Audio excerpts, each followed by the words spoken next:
भैया light of कर दीजिए। 6, 5, 4, 3, 2, 1.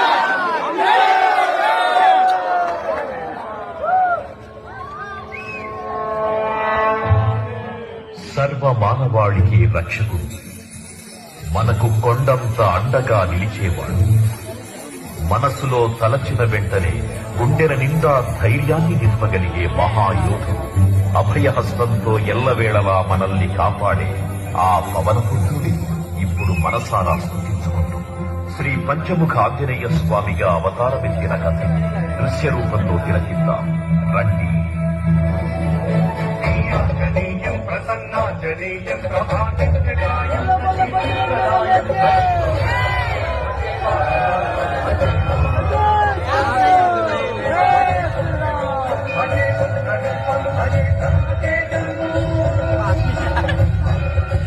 అది రామాయణ మహాయుద్ధం, శ్రీరామచంద్రుని సారథ్యం వానర సైన్యంతో విజృంభిస్తూ లక్ష్మణస్వామి తనతో పోరాటం చేస్తున్న రావణుడి కుమారుడు ఇంద్రజిత్ తలని బాణంతో ఒక్క వేటుతో వేరు చేశాడు.